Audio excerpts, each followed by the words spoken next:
Bora, 3, 2, 1, olha lá. Como é que a gente vai começar? Do jeito que você quiser. Faz o que você quiser aí. Não é soltar essa camisa, não. Como gosta de uma camisa solta. Porque em meninas, camisas ficam mais bonitinhas assim. Mas tudo bem. Nossa. Camisa é irada. Vamos, como é que a gente vai começar? Do jeito que você quiser. Ah, não é assim. Não, eu não sou bom pra início. Sou bom da metade pro fim. Ele é apenas o 5º jogador a fazer um hat-trick numa semifinal de Liga dos Campeões. Isso é gigante. É, maior ainda é fazer um hat-trick com a perna ruim. E aí, nessa ele tá sozinho. Nessa ele tá sozinho. A gente vai fazer aqui um Sabia Não sobre o Lucas, mas podia ser sobre Marcelinho? Que história é essa?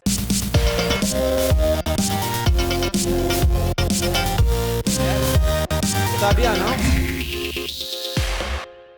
Oi, gente, Sabia Não começando. E como sempre, a gente quer aquele seu like, aquela sua inscrição no canal do Esporte Interativo aqui no YouTube. Ativa o sininho pra você ser notificado de todos os nossos vídeos. Aliás, quanto vídeo de Liga dos Campeões Ave fizemos, Maria, hein? é verdade, com belos resultados, diga-se de passagem. E aí aproveita e você deixa aquele like, aquele dislike, mas eu sempre peço pra ver o vídeo até o fim, porque aí você dá um like convicto, ou então um dislike convicto. O que interessa é convicção, né? A gente tá aqui pra falar de Lucas Rodrigues Moura da Silva. Nasceu no dia 13 de agosto de 1992. Esse negócio de nascer depois de 90 pra mim já não dá. É isso, pessoal... da Silva, um belo sobrenome. É, a pessoa é muito jovem, mas o Lucas, que hoje todo mundo conhece mais como Lucas Moura, porque também ganhou o sobrenome durante a carreira, né? Muito tempo foi só Lucas. Mas antes de ser Lucas, ele era Marcelinho. Por quê? Isso, olha lá a cara dele, é muito parecido com o Marcelinho Carioca. Quando ele era criança, ele era mais parecido ainda. E não só ele parecia com o Marcelinho, como ele jogou na escolinha do Marcelinho. Aí um cara parecido com o Marcelinho jogando na escolinha do Marcelinho, pega o nome de quê? De Marcelinho. Ainda mais quando tem mais um Lucas na mesma idade que ele, jogando na mesma turma que ele, aí tem 2 Lucas, como é que você vai dizer ô Lucas, os dois olham sempre? Não, um virou Marcelinho, o outro virou Lucas, e ele foi o Marcelinho por muito tempo. A primeira escolinha dele é a do Marcelinho Carioca, grande ídolo do Corinthians, só que o Lucas faz boa parte da base dele no São Paulo, é revelado pelo São Paulo, e ele troca de Marcelinho pra Lucas depois de subir pro profissional. E ainda faz 10 jogos como o Marcelinho, inclusive com o nome Marcelinho nas costas. Mas aí nessa o Lucas foi muito esperto em se desvincular do Marcelinho. Ah, é o novo Marcelinho. E é o Marcelinho. Aí você vive à sombra de outra figura que não é você. Lucas Moura só tem o Lucas Moura. Então o Lucas ficou Lucas Moura e nessa ele foi muito bem. A Tainá lembrou aqui do início da carreira do Lucas, no ABC Paulista. Ele começa num time de futsal, o Santa Maria. Inclusive fala que até hoje o seu técnico de lá, o Dirceu, é o grande mentor da sua carreira. E por lá ele passou ainda pequenininho, né, com 6, 7 anos. E aí depois disso, outras várias passagens. Escolinha do Marcelinho, Juventus da Moca. Aí chega no Corinthians, clube grande, enfim, uma cara de base. O problema é o sacrifício para ir treinar. Aquele sacrifício que a gente fala e conta de várias histórias de jogador de futebol, porque a maioria dos jogadores passou por esse processo. O Lucas, com 10 anos, começa a jogar nas categorias de base do Corinthians. E aí, o lugar que os meninos treinavam era muito distante da casa do Lucas. Então, eram 3 conduções para ir, 3 conduções para voltar todos os dias. Nessa época, claro, o Lucas, com 10 anos, ainda estudava, ainda tinha, então, que frequentar a escola.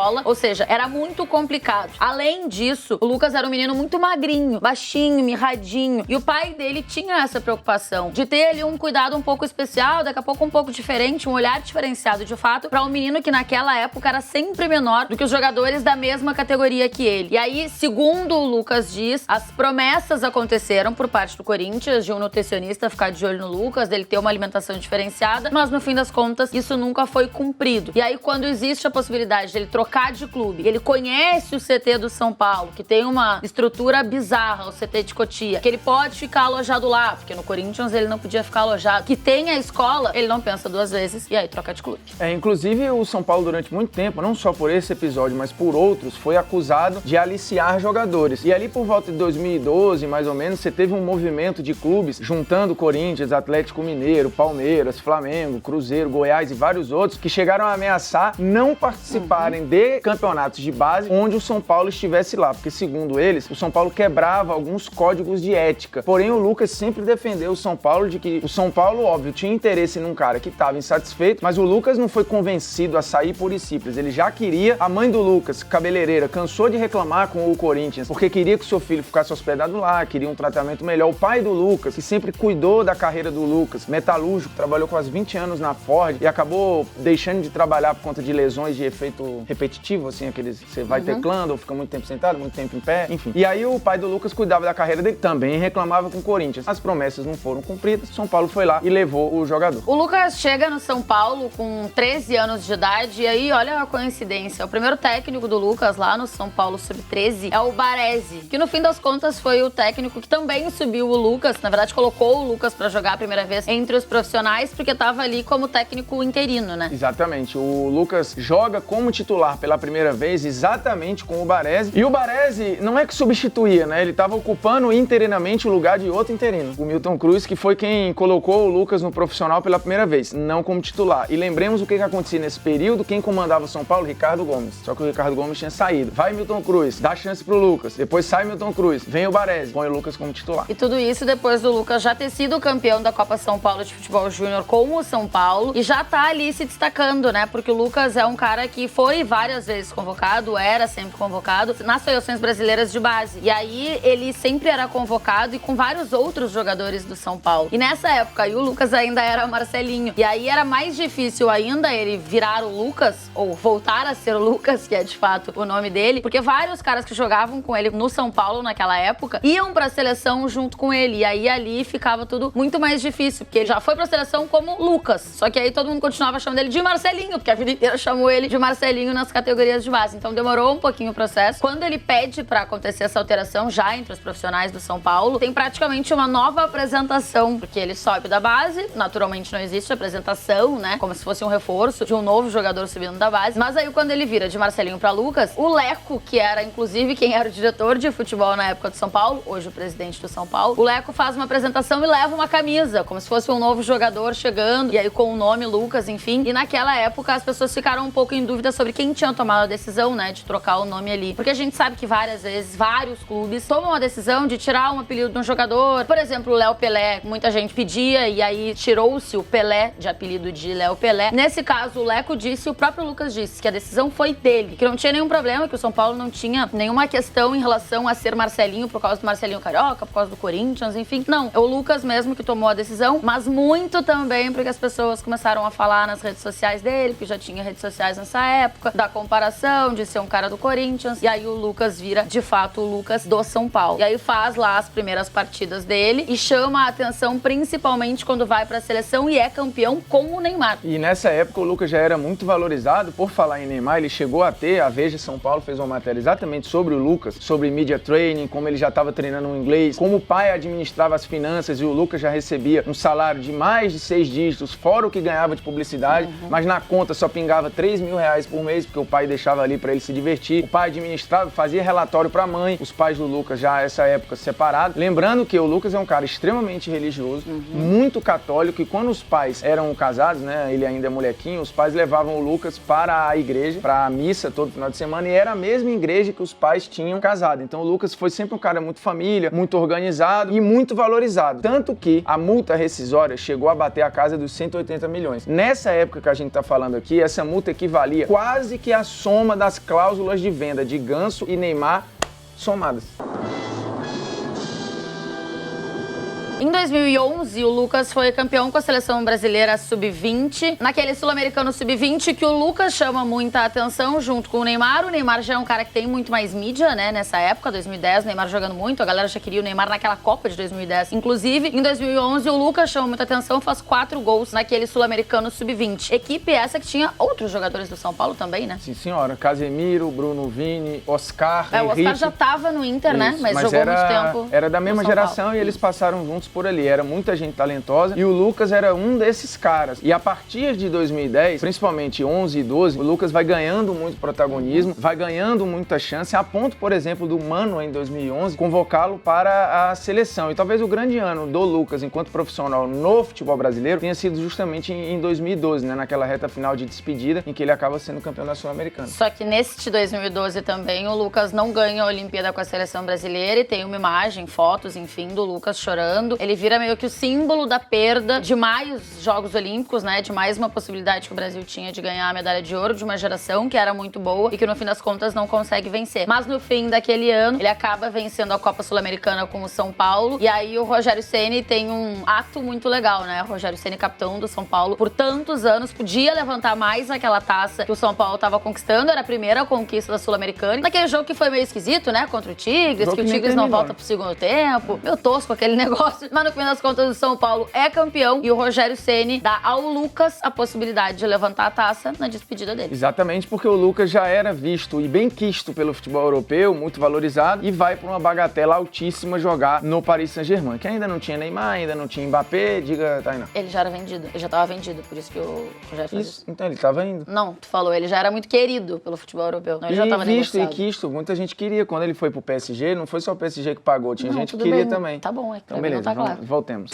E neste período o Lucas já estava vendido, já estava indo embora, mas até ir pro PSG teve muita gente querendo, paquerando o Lucas Moura, mais um talento de DNA brasileiro, enfim. Mas o destino, Paris Saint-Germain, que já estava num ciclo de grana, já tinha por lá, por exemplo, o Ibrahimovic, já tinha passado por lá o Beckham, ainda não tinha Mbappé nem Neymar, mas já era um ciclo de grana do PSG. Tanto que foi com grana que o PSG comprou o Lucas, né? Não já estava o projeto da Qatar, açúcar, né? Exatamente. Que é quem bota todo o dinheiro, não foi com açúcar definitivamente, que é quem bota todo o dinheiro. Aliás, o Lucas, quando é vendido, vira a maior transação do futebol brasileiro, né? O Lucas é vendido por 100 milhões de reais, muito dinheiro na época para a negociação desse menino que vai pro PSG e que chega no PSG com um baita projeto e no fim das contas esse projeto não dá certo. Não dá porque ele, na média, sempre foi um reserva. Algumas temporadas, mais ou menos, por exemplo, a última temporada, né? Temporada 17 e 18, ele começa ali e no final acaba indo embora. Mas a última temporada, antes da transferência, porque quando ele vai para o Tottenham, ele ainda joga alguns joguinhos pelo PSG. A temporada anterior é a melhor temporada dele em número de jogos, em número de gols. Ele, inclusive, termina a temporada muito bem. Só que aí você tem a confirmação do Mbappé, a chegada do Neymar, concorrentes diretos para a posição do Lucas Moura. Teve quem imaginasse que o fato do Lucas ser muito amigo do Neymar, eles terem jogado juntos na Sub-20 e terem feito parte de uma mesma geração, pudesse dar a brecha pro Neymar fazer um lobby a favor do Lucas Moura. Isso não aconteceu, os minutos foram minguando ainda mais e o Tottenham apareceu na parada. Mas a passagem dele é frustrante porque é um time que ganha muita coisa e o Lucas tem no currículo muitos títulos pelo PSG, mas nenhum protagonismo. Um ou outro lance interessante você vai catar aí nesses DVDs de YouTube, mas ele era um reserva. Como, se a gente for olhar, a maioria dos gols na carreira dele acontece no segundo tempo,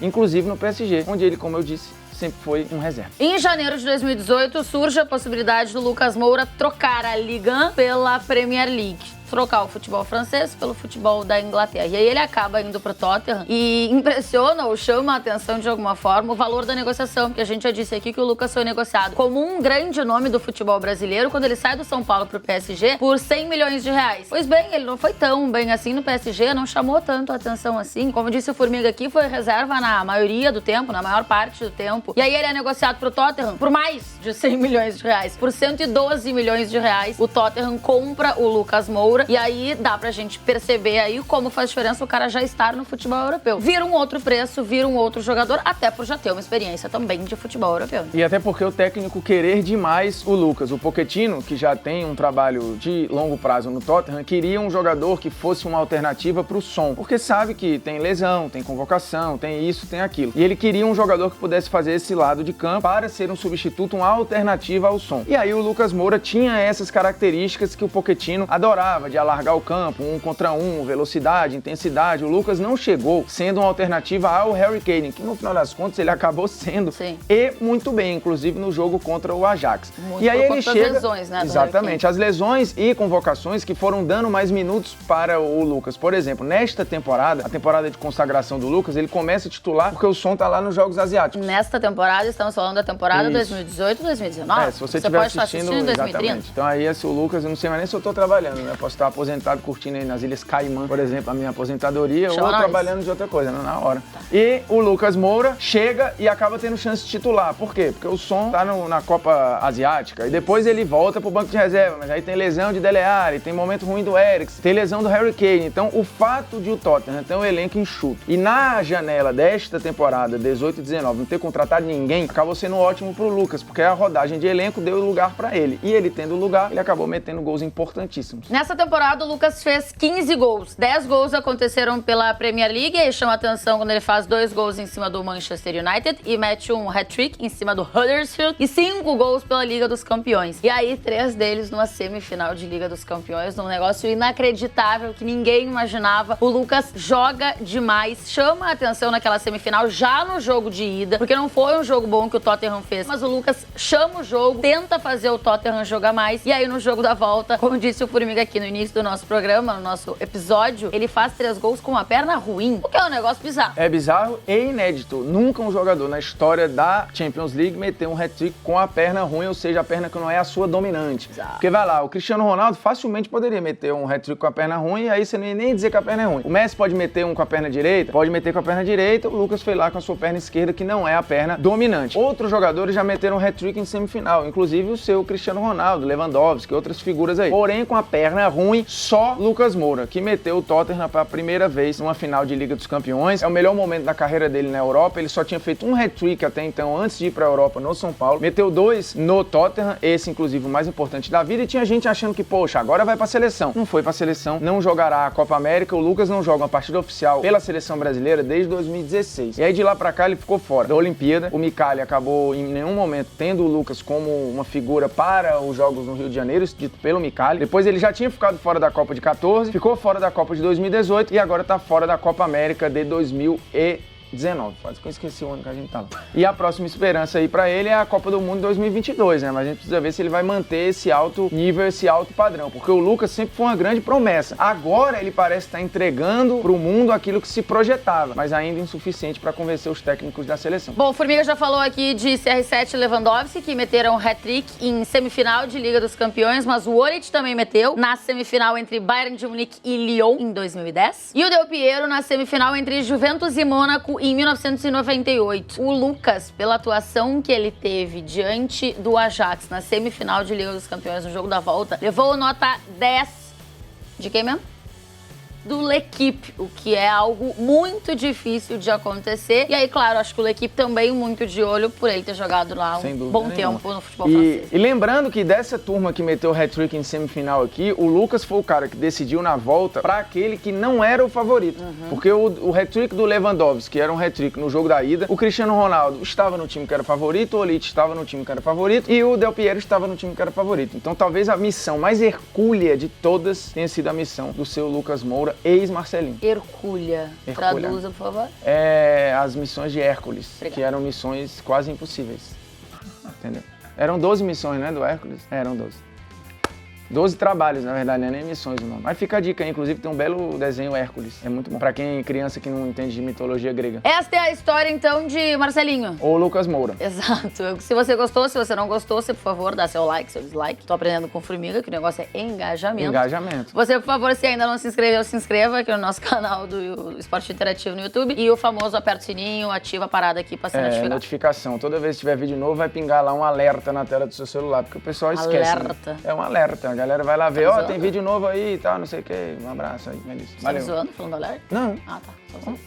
Complexada, né? Não. Alerta. Complexada não, porque você não fala alerta e eu Não, falo alerta. Eu quis, como é que chama? Enaltecer o alerta. Tá, entendi. Acabou, tá? Beijo pra todo mundo. Tchau.